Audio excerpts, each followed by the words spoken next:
The story is about a kind-hearted young vampire girl named Sarah, who, because of her gentle nature, is unable to kill humans and drink their blood.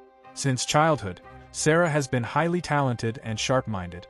For example, she learned to play the piano without ever taking a single lesson, which amazed her family and made her sister envious. On Sarah's birthday, her family cleverly brought a human as a surprise meal, expecting her to attack. But instead, they discovered a shocking truth. Sarah completely refused to harm the human, ignoring her vampire instincts and refusing to drink his blood. Her parents found it ridiculous that a vampire child would refuse to attack a human, be terrified of violence, and even faint at the sight of blood, something that should never happen to a vampire. They took her to a psychiatrist, where they learned that Sarah had developed PTSD after witnessing humans die. She had grown compassionate toward humans, and the doctor advised her parents to leave Sarah under their care for treatment. However, her father, Steve, refused to believe this diagnosis. He disagreed with his wife and insisted that Sarah simply needed time, not medicines. His wife was enraged, as she was the one who mostly hunted for the family. She did not want her daughter growing up weak and dependent on her for blood.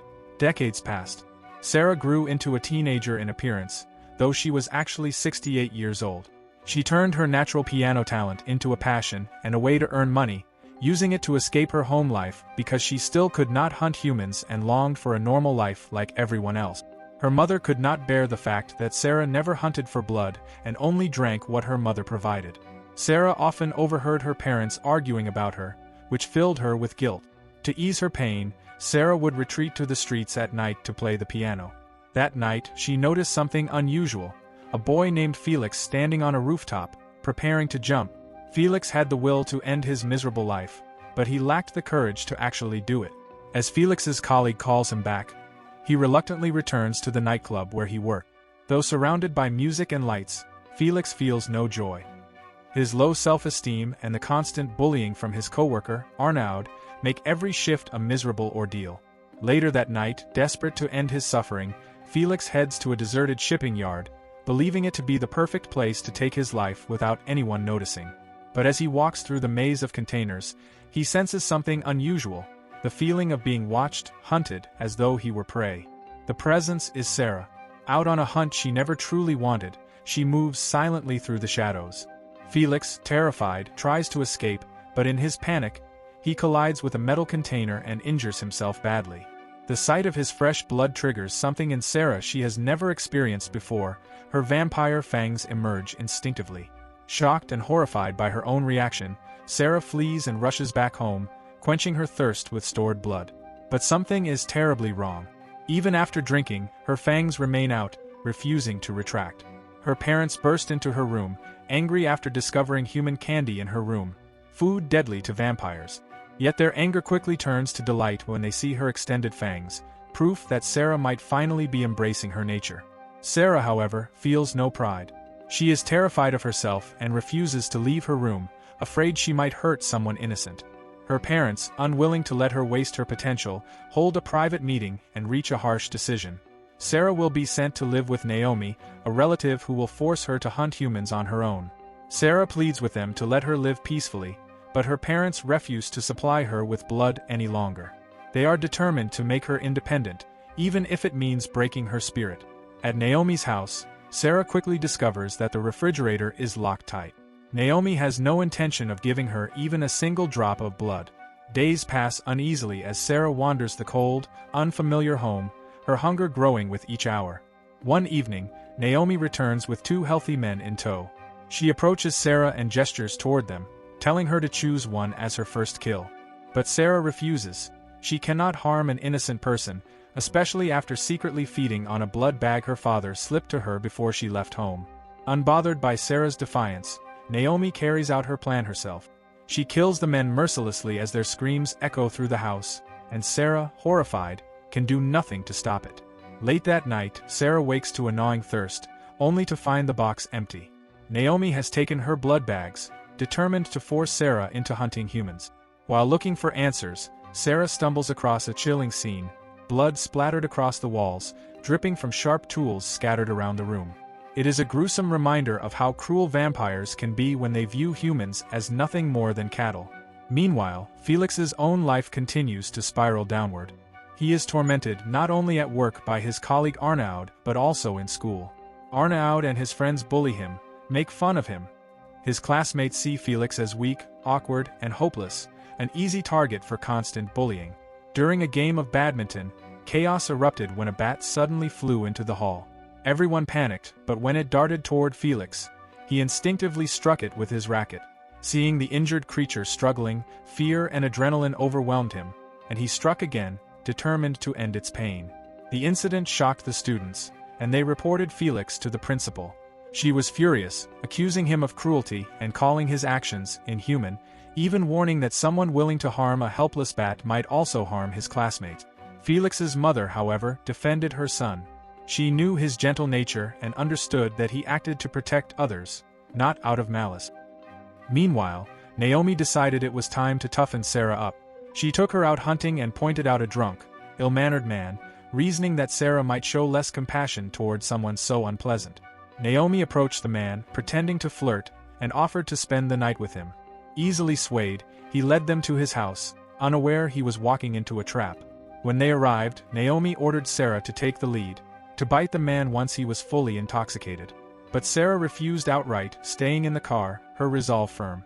Not willing to waste the opportunity, Naomi attacked the man herself right outside his own house. But this time Sarah could not remain a silent witness. To save the man, she slammed the car horn, waking the man's father inside. Before Naomi could retaliate, Sarah fled the scene, leaving her furious mentor behind. As Sarah passed by a restaurant, she watched humans enjoying their meals.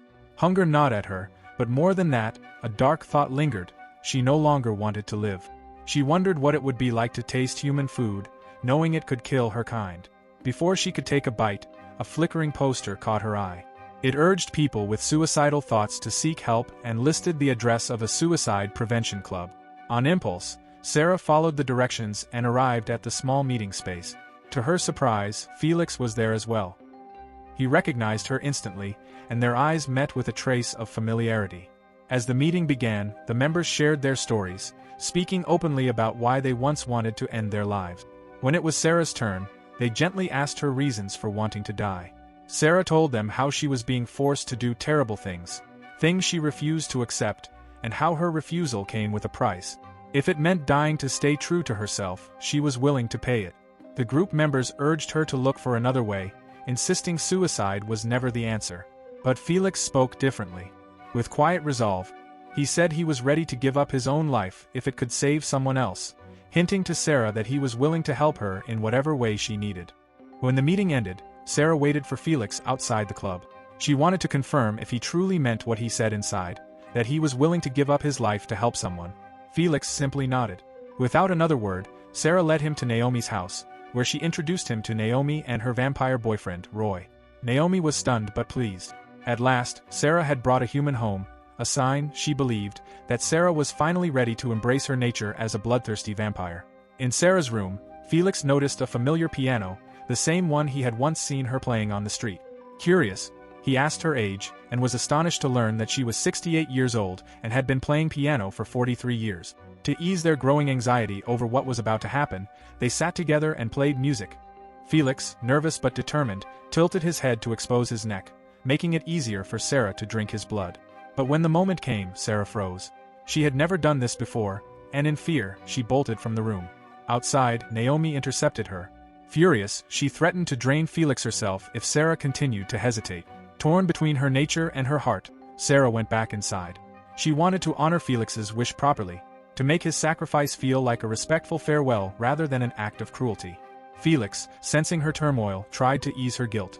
Initially baffled by how to comfort her, he claimed that if his death could help Sarah, then he wanted it to mean something.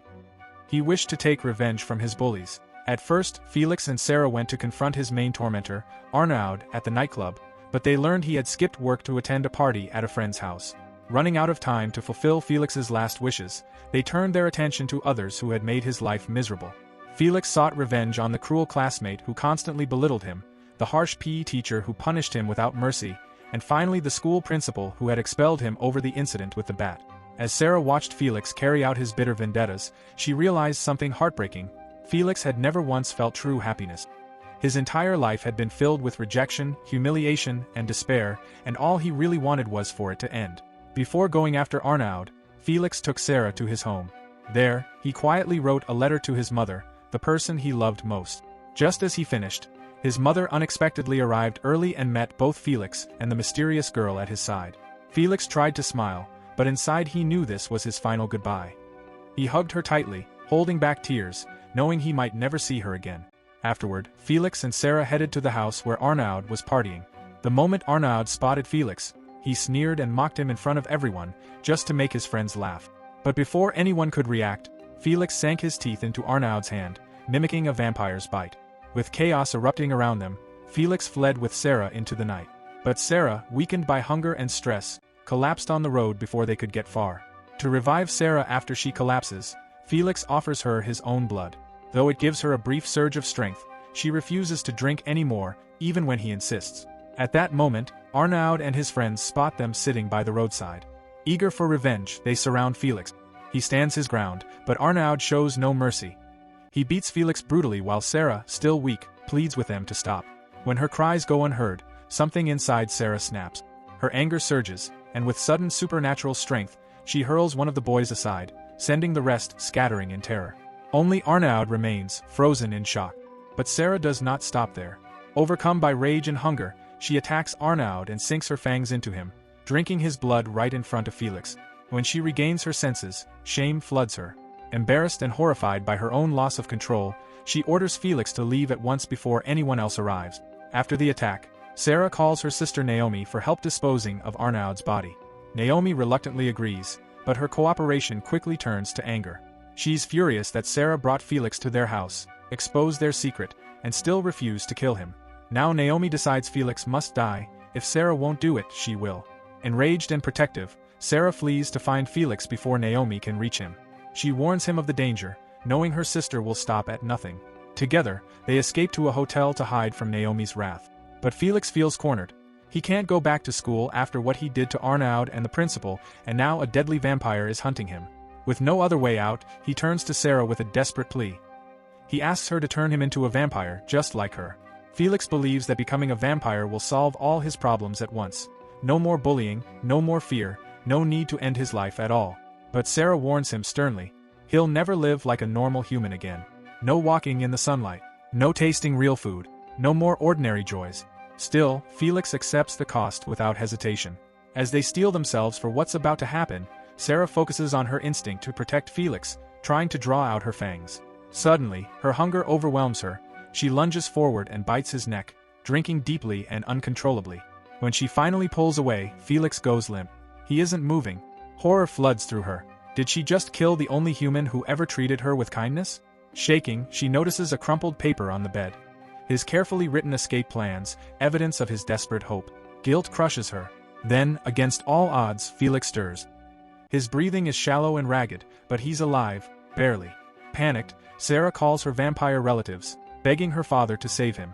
She confesses she tried to turn Felix into one of them. Her relatives are horrified. The idea of making a human part of their immortal family feels unthinkable. But her parents push past the outrage.